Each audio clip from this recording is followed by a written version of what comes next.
Today's video is not going to be super fun. We're talking about war crimes. And, while we can go through history and we can identify all the little war crimes committed by any nation throughout history, the Russians really stand out as a nation that they seem to almost be having a quota for how many war crimes they can do. And I'm not talking about like the more abstract, use the wrong weapon over here at this thing that, maybe it's negligence, whatever, collateral damage. I'm talking about like, you take prisoners and then you execute them.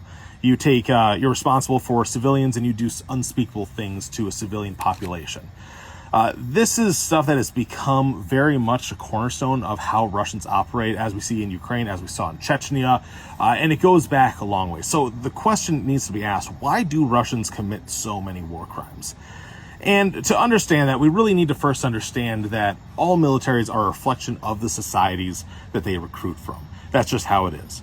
And Russia, it's kind of hard for us in the West to understand, but Russia has always been an authoritarian nation. They never really had the Renaissance. They never really had the Enlightenment period where people got all fired up about democracy and natural rights and liberty and all the things that, we kind of built America and Western Europe on, all throughout the 1800s.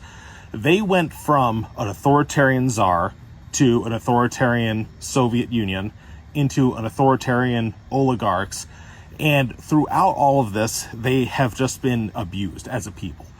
This is something where the oligarchs abuse the managerial class, the managers abuse and take advantage of the workers. The police have an expectation that they're going to extort and abuse the populations they're supposed to protect. And even within households, they decriminalized domestic violence back in 2017. It is very, very common for rampant alcoholism and rampant violence in households in Russian society to just go unchecked. So kids are growing up throughout Russia where they are just being abused at home, at work, by the government, and it becomes very normal, and it's an expectation that those with power abuse those without. If you want to not be abused, you need to have power. That is just the pure dynamic. And when they end up getting recruited into the military, because Russia has had a conscript system for so long, you run into something called dedoshkina. And that, hopefully I'm not butchering that pronunciation, but dedoshkina is basically an extreme form of hazing. And that's not the same as, in the West, you may have hazing in the military in the sense where, you duct tape the new guy to the ceiling and we all have a laugh and then we're all friends after.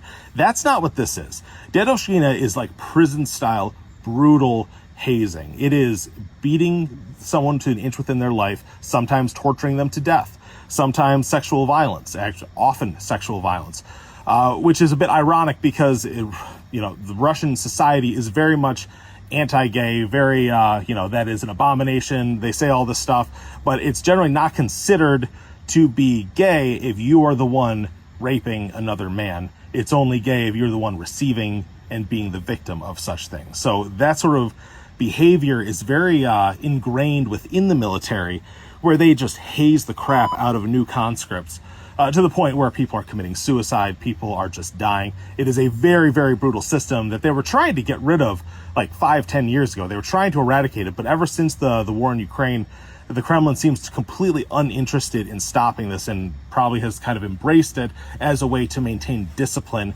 within their increasingly conscripted military. So then we get back to, why do Russians do so many war crimes? And you have to kind of evaluate that, 18 to 24-year-old who has, been conscripted. He was abused in society from the police at home. All growing up, he was abused by his superiors. He has learned the lesson throughout his entire life in Russian society that those with power do the abuse and those without get abused.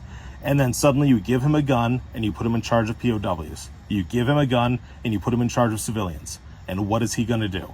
He's going to do whatever he wants. He's going to be the abuser, because now finally, for the first time in his life, he does not get to be the one being abused. He's the one that gets to deal out the abuse.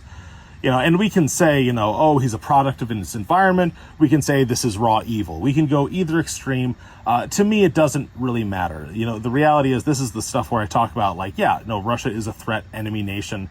We should not be entertaining ideas that this is a good-hearted military or anything like that. This is bad stuff. And this is stuff that we need to be wary about in our own forces and our military thing, to make sure that people understand that, you know, we need to be fighting wars for an end. If we're not trying to make the world a better place, if we're not trying to do the right thing to protect our nation or protect our families, our troops, like, what are we doing? So yeah, think about this, I guess, and it sucks. Like, this is really dark stuff, and I encourage you to go read more about this and do your own research, because I'm sure people in the comments are going to get huffy about, because some people just love thinking that Russia is this massive beacon of Western values somehow, and they're not. But I do recommend that if you're going to go do your research and read about this, do so at your own risk, because this stuff gets real dark, real graphic, real quick. So